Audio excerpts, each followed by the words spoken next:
आज इसी मुद्दे पर बातचीत के लिए हमारे साथ दो खास मेहमान हैं और इस समय हमारे साथ न्यूज रूम से हैं हमारे पॉलिटिकल एडिटर मारूफ रजा। मारूफ, आडवाणी जी ने एक बात आज कही अपने मंच से कि एनडीए के सभी सांसद इस बात की घोषणा इसी सेशन में करने जा रहे हैं कि विदेश में कहीं पर भी कालाधन खपाने के लिए उनके पास कोई अकाउंट नहीं है। आडवाणी जी क्या साबित करना चाहते हैं? देखिए अखलाक, पहली बात तो काले धन का मामला जो है बहुत ही व्यापक मामला है, लेकिन सबसे बड़ा सवाल ये कि जो टाइमिंग है वो टाइमिंग एक बहुत बड़ा सवाल खड़ा कर देती है कि अब शीतकालीन सत्र शुरू होने वाला है। इससे पहले भी ये घोषणा की जा सकती थी, लेकिन इस मंच पे यात्रा खत्म होने के बाद डेलिबरेटली इस तरीके की घोषणा करना ये दर्शाता है कि काले धन का जो मामला है बीजेपी पूरी तरीके से पार्लियामेंट में लेके आएगी और सरकार को घेरेगी एकदम। लेकिन वो साबित क्या करना चाहते हैं ये बात कह के कि हम सबके कमीज सफेद है, बाकी सब पे दाग है? देखिए, उन्होंने अपनी कमीज सफेद ये तो बता दी, लेकिन किस किस पे दाग है ये बताना भी उन्हीं के लिए, क्योंकि जैसे पहले प्रधानमंत्री और कांग्रेस ने कई बार ये कहा कि अगर आडवाणी जी को मालूम है कि किन किन लोगों के जो सरकार में है, स्विस बैंक में अकाउंट है, उनकी लिस्ट जारी करे तो हम उनके खिलाफ जो है मामले दर्ज करते हैं। लेकिन वो लिस्ट, वो नाम आज तक ना तो बीजेपी ने ना आडवाणी जी ने जाहिर किए, तो अब वो अपने नाम बता रहे हैं। ठीक है, अपने नाम बता रहे हैं, जरूर है, ठीक है, लेकिन मामला यही है कि पहले जब आप आरोप लगा रहे हैं तो आरोप का आप वो बुनियाद तय करें और ये बताएं कि हाँ फलाने आदमी ने इतना रुपया फलाने वक्त पे इस बैंक अकाउंट में रखा है। तो बराए मेहरबानी हम काले धन के मुद्दे पर बिल्कुल ईमानदार हैं, आप भी ईमानदार रहिए, इसलिए आप अपना सबसे पहले हिसाब किताब दीजिए, हम आपका नाम जानते हैं। बिल्कुल। हरीश जी, क्या हवाला कांड हालांकि 12-13 साल पहले समाप्त हो चुका है, लेकिन आडवाणी जी ने आज सार्वजनिक मंच से बात कही है। आपको लगता है बीजेपी कांग्रेस के अगेंस्ट काले धन के मुद्दे पर लीड ले रही है? भाई साहब, आपको बताना चाहता हूं कि ये केवल, जैसे मैं पहले कह चुका हूं कि ये नौटंकीबाज आदमी है। इनका काम ही सिर्फ देश को लूटना है, इसके सिवा इनका कोई काम नहीं। पीछे इन्होंने 5 साल की सरकार बनाई, एक बेचू मंत्री बैठा दिया, देश की तमाम धरोहर इन्होंने बेच डाली। मैंने पीछे भी जिक्र किया था कि इन्होंने सेंटूर होटल बेच दिया, लोधी होटल बेच दिया। एक चीज सुने मेरी बात, मैं वहीं पे आ रहा हूं। पहले आडवाणी जी अपने दामन को देखें, अपने आप को पाक साफ करें कि क्या उनका नाम इससे पहले हवाला कांड में नहीं जुड़ा हुआ था? क्या वो उससे बच पाएंगे?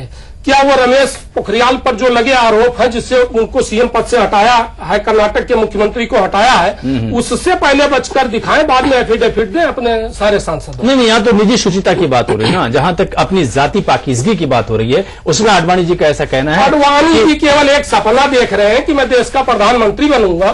वो बुढ़ापे में बेचारे और कुछ नहीं पाए तो एक अपनी एक सफाई दे रहे हैं, लेकिन वो दे नहीं पाएंगे, ऐसा मेरा मानना है। संबित जी, आपको लगता है 18 लाख करोड़ का हवाला कांड में आडवाणी जी का नाम आया था, जैसा कि कहना है मिश्रा जी का, उन्हें कोई नैतिक आधार नहीं है कि वो ये कहें कि अब एनडीए के सभी सांसद अगले सेशन में ये कहेंगे कि हमारा फॉरेन में अकाउंट नहीं है और काला धन हम नहीं रखते हैं?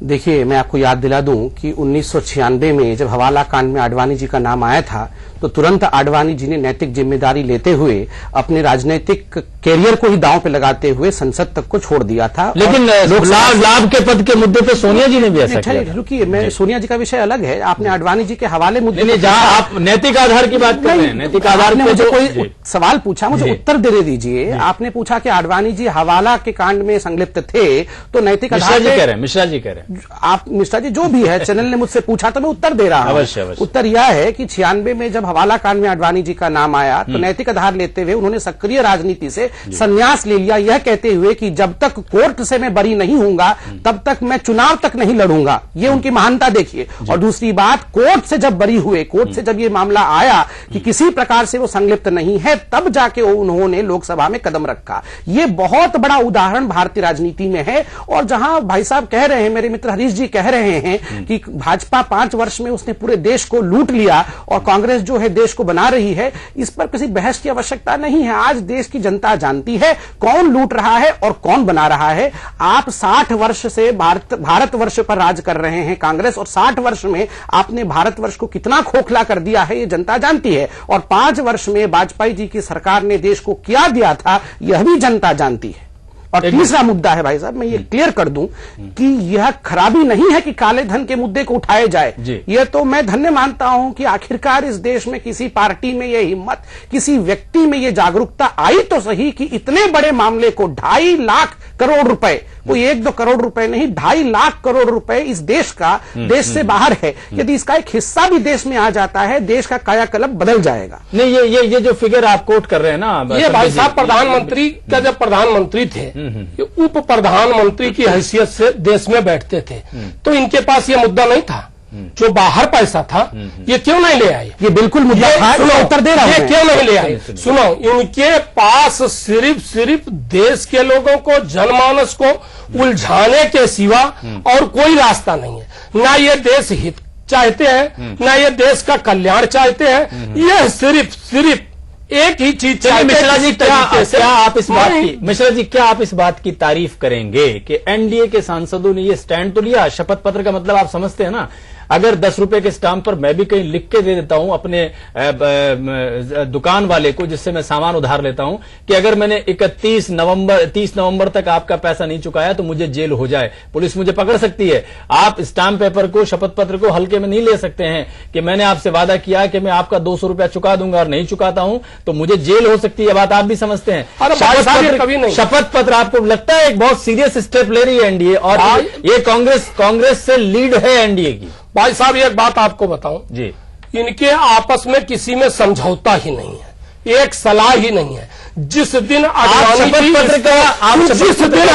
जी के लिए शपथ सुनो, एक चीज, मेरी बात सुनो, जवाब नहीं, मेरी बात सुनो। जिस दिन ये शपथ पत्र के लिए बीजेपी के सांसदों पर दबाव डालेंगे, उस दिन इसमें फिर 3 धड़ा हो जाएगा।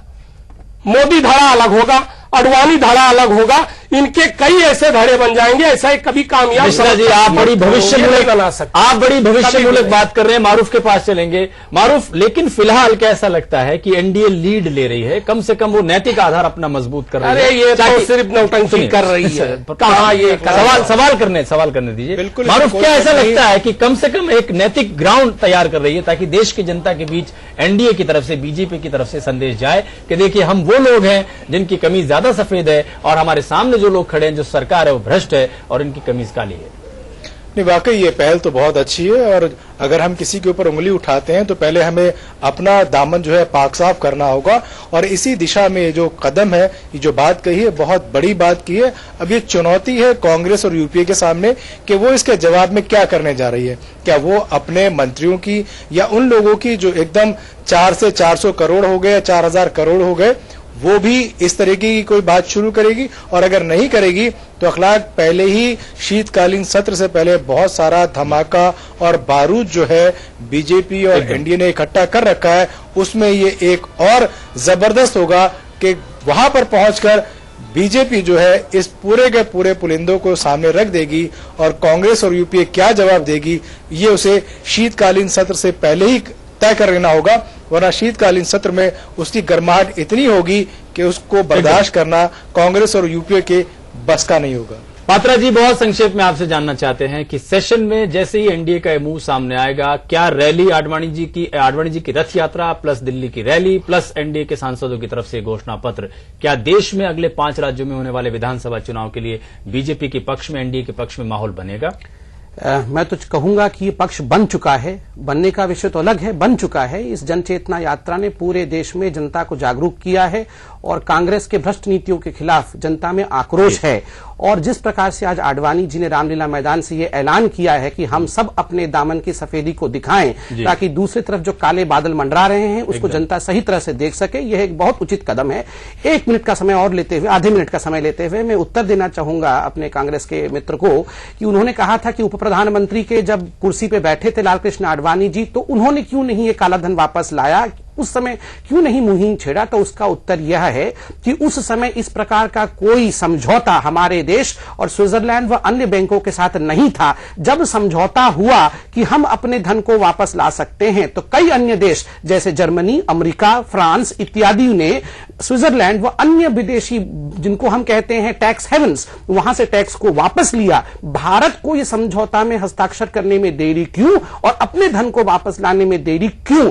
इसलिए अब ये मुद्दा उठा, क्योंकि अब हमने समझौता साइन किया है। बहुत शुक्रिया आपका मिश्रा जी। आपको लगता है कि आडवाणी जी की रैली, उनकी रथ यात्रा और आज की तरफ एनडीए की तरफ जो घोषणा की गई है कि हम काले धन पे आप ऐलान करते हैं कि हमारे पास न पैसा है न अकाउंट, इससे बीजेपी ने बढ़त हासिल कर ली है और 5 राज्यों के विधानसभा चुनाव में भाजपा और एनडीए के पक्ष में माहौल बन गया है? भाई साहब, ऐसा है कि अभी तो इनका आपस में यही नहीं है संतोष कि ये जन चेतना यात्रा के साथ है जी या स्वाभिमान यात्रा के साथ है जी। आडवाणी जी तो निकाले जन चेतना यात्रा जी कि मैं, और उसके बाद राजनाथ जी और कलराज जी अलग अलग अपनी यात्रा निकाले। श्री राम जन्मभूमि का नाम लेके अयोध्या पहुंचे, 1000 आदमी इनको सुनने वाले भी नहीं हुए।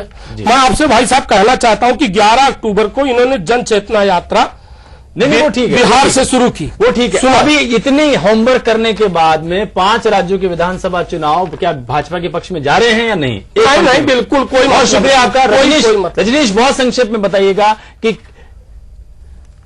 जी मारूफ, आपसे एक पंक्ति में हम जानना चाहते हैं कि अब जो मंगलवार को 2 दिन बाद में संसद का सत्र शुरू हो रहा है, क्या आडवाणी की रैली का इम्पैक्ट रहेगा? एनडीए के लोगों में थोड़ा जोश नजर आ सकता है?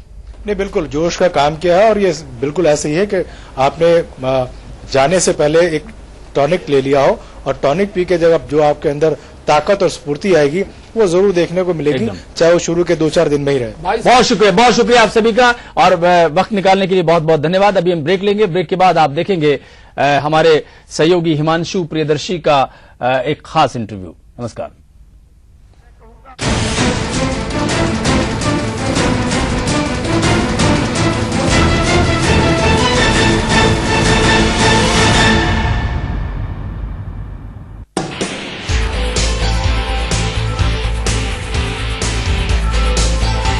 उन्नत तकनीक, भरोसे का साथ, लाखों लीटर दूध और देशी घी से पिरोया सबका विश्वास, हर भारतीय का विश्वास, जीएन डेयरी।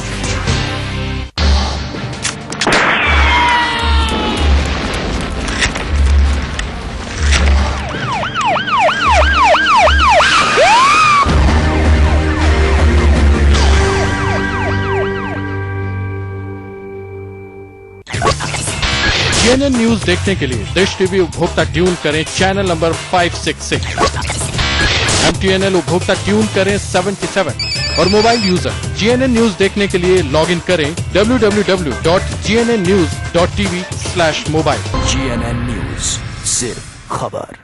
अब लोगों को काफी डर है कि नोएडा एक्सटेंशन में उनके लिए जो घर है वो सुरक्षित होगा कि नहीं। कैग की रिपोर्ट संसद में रखे जाने के बाद शीला दीक्षित में इस कदर घबराहट थी कि उन्होंने आनन फानन अपनी कैबिनेट की बैठक बुलाई। आज एक बड़ा जोरदार धमाका हो रहा है। कैसा धमाका ना उन्होंने देखा था, सुना था। कभी किसी दलित के घर खाना खाते दिखते थे राहुल गांधी, तो कभी किसी ग्रामीण की बाइक पर बैठकर घूमते नजर आते थे राहुल गांधी। यहाँ जितनी भी भीड़ इकट्ठी हुई है, सबकी एक आवाज है, एक ही कहना है कि ये लड़कियों की गलती नहीं है। देश भर से अन्ना के समर्थक उनके अनशन के साथ जुड़ रहे हैं। हम अन्ना के साथ हैं।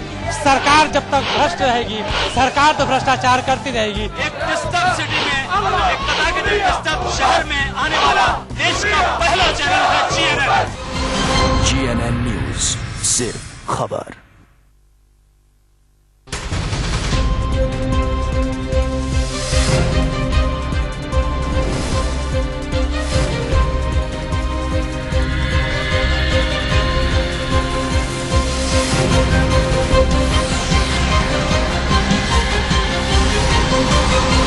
जीएनएन न्यूज, सिर्फ खबर।